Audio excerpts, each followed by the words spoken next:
Hey, I am here in this very snazzy bar, joined by Chris Reese of Sony Ben. How are you doing, sir? I'm doing well. Cool. So you guys have been working on Resistance Retribution. So obviously, Resistance as a series, Insomniac has built a really strong multiplayer component and a really strong following on that side of the gameplay. Did you guys feel like a lot of responsibility to that sort of legacy when you're making this game? And what kind of what standards from the original series did you take into this one? Well, I mean, we sort of took the same thought and approach that we did with the single player game. We wanted to make multiplayer a very fun experience, but core to the handheld and what that meant. And we chose to go with sort of more of the intimate, sort of squad-based team tactics approach. Yet keep it PvP. And run with it that way, and just introduce a lot of different gameplay mechanics that took advantage of that. Excellent. So you guys have been laying it down on the PSP for a while with the last two Siphon Filter games, doing a mighty fine job, I might add. Did you guys take any lessons from working on those two games into this one? Are there any kind of similar sort of gameplay mechanics we can look for? Yeah, absolutely. I mean, both from single player and multiplayer aspect. I mean, we, for this game in particular, for Resistance Retribution, we wanted to make sure we hit it as wide of an audience as we could, and that's where we introduced the aim assist to be able to keep the game challenging but accessible. But we wanted to bring that to multiplayer as well. And the first thought you think is, oh, aim assist in the multiplayer game, that's never going to work.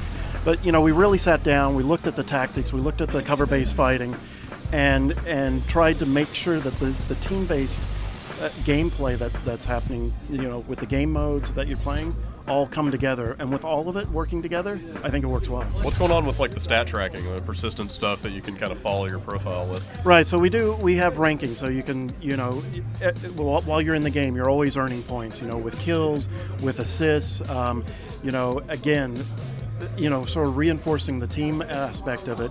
If you're playing containment mode, which is all about destroying coolant nodes, if you work together as a team, those points are shared amongst the team members. So it's not just about one person gaining all the points and all the glory. So all those points equals rank, increasing your rank.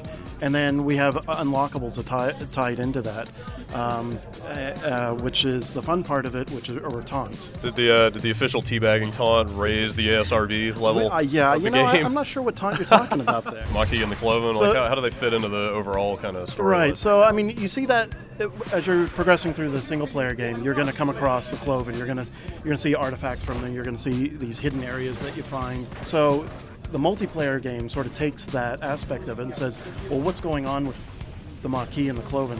Why are we? What's happening here? And so that's sort of the emphasis of what multiplayer is about, just sort of giving you a little more insight on what's really going on. Very cool. So when's the game out? March 17th. Very good. And, you guys are happy cranking away on the PSP? Do you think you're going to keep going on that platform for a while? We love the PSP. I mean, we're able to do the kind of games we want to do on it, and right now we're having a lot of fun. Very good. Cool. All right. Well, that'll do it for now, and stay tuned for more. You're the final human. Fight! You failed humanity. Nice job.